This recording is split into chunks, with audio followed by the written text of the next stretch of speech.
Hello dear student, welcome back to my YouTube channel guys. आज की इस video में हम सभी लोग सुमित्रा नंदन पंत जी द्वारा रचित नौका विहार के पैराग्राफ 6 की व्याख्या का अध्ययन करेंगे, जो कि बहुत ही ज़्यादा इंपॉर्टेंट है और बोर्ड एग्जाम में हर बार नौका विहार से आता है। इसीलिए वीडियो पर अंत तक जरूर बने रहें। अगर आप लोग पूरे सभी पैराग्राफ यानी कि सभी पैराग्राफ की अगर आप व्याख्या चाहते हो तो और सारी वीडियो को मैंने पहले ही डाल दिया है, ये लास्ट वीडियो है, तो इसीलिए आप उन सभी वीडियो को देख लीजिए और बिल्कुल आपको आसानी से समझ में भी आ जाएगा।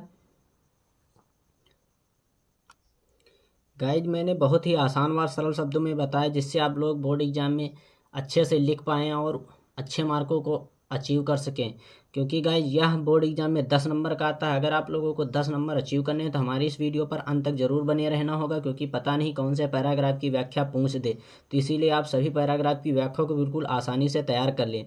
तो यहाँ पर बिना किसी देरी के शुरू करते हैं अपनी इस वीडियो को, यानी कि किस प्रकार से बोर्ड एग्जाम में प्रसंग सहित व्याख्या को लिखना है। तो आज की इस वीडियो में हम सभी लोग बहुत ही ध्यानपूर्वक पढ़ेंगे। तो देखते हैं यहाँ पर सबसे पहले तो हेडिंग डालेंगे प्रसंग, और प्रसंग में लिखेंगे कि कवि ने यहाँ पर नौका विहार के अनुभव का वर्णन किया। यानी कि कवि जब नाव लेकर नदी में गए थे तो वहाँ पर जाने के बाद जब वापस आ रहे थे जो जो अनुभव किया वो सब इस पैराग्राफ में बताया गया, यहाँ प्रसंग में लिख देंगे। और उसके बाद देखते हैं व्याख्या, यानी कि इस पैराग्राफ की व्याख्या क्या होगी यह देखते हैं।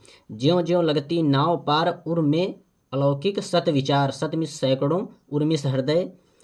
तो कवि कहता है कि जैसे जैसे हमारी नाव मतलब नौका दूसरे किनारे की ओर बढ़ती जा रही थी, वैसे वैसे ही हमारे हृदय में सैकड़ों विचार उठने लगे थे।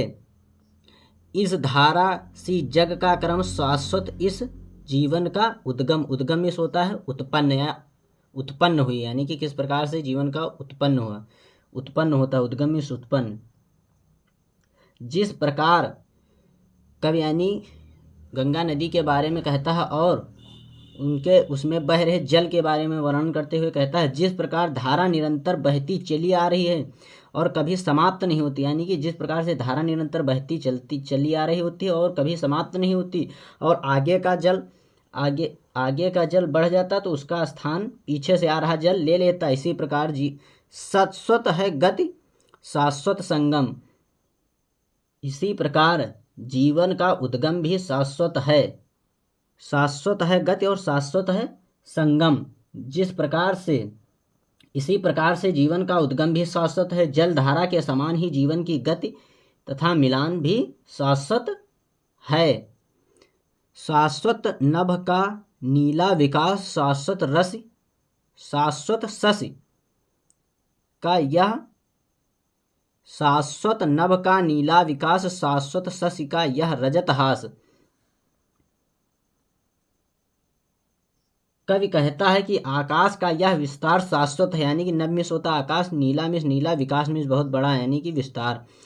कवि कहता है कि आकाश का यह विस्तार बहुत ही बड़ा या शाश्वत है। शाश्वत शश में होता है चंद्रमा, शाश्वत शश का यह रजत हास, हास में होता हंसी। चंद्रमा की चांदी जैसी हंसी अर्थात चांदनी भी चिरस्थायी है। शाश्वत लघु लहरों का विलास, इसी प्रकार लहरों का ऐश्वर्य भी निरंतर बना रहता है। यानी कि इसी प्रकार से लहरें जो होती हैं वो बार बार लहरा खाते रहती हैं, इसका भी निरंतर ऐश्वर्य बना रहता है। हे जग जीवन के कर्णधार, चिर जन्म मरण से के आर पार।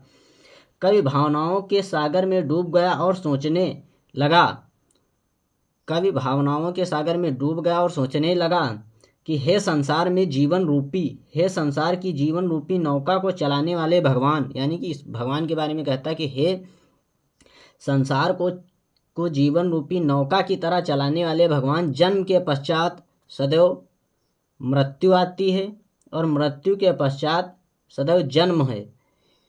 शाश्वत जीवन नौका विहार, इसी प्रकार यह जीवन रूपी नौका का विहार निरंतर चलता रहता है। मैं भूल गया अस्तित्व ज्ञान, जीवन का यह शाश्वत प्रमाण करता मुझे अमरत्व दान।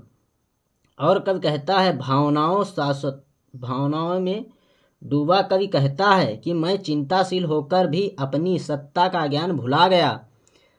जीवन की शाश्वतता का जलधारा रूपी यह प्रमाण ही मुझे अमृत प्रदान करता है। अगर गाइज वीडियो पसंद आई हो, अगर व्याख्या थोड़ी सी भी आप लोगों को पसंद आई हो या अच्छे से समझ आई हो, तो हमारी वीडियो को लाइक करें एंड चैनल को सब्सक्राइब जरूर करें तथा बेल आइकन को दबाना बिल्कुल भी ना भूलें, जिससे आने वाले वीडियो का नोटिफिकेशन सबसे पहले आप तक जरूर पहुँचे। तो इसी तरह अब लेकर मिलते हैं अगली वीडियो में, अगले पैराग्राफ की, अगले लेसन की व्याख्या को। तब तक के लिए गुड बाय।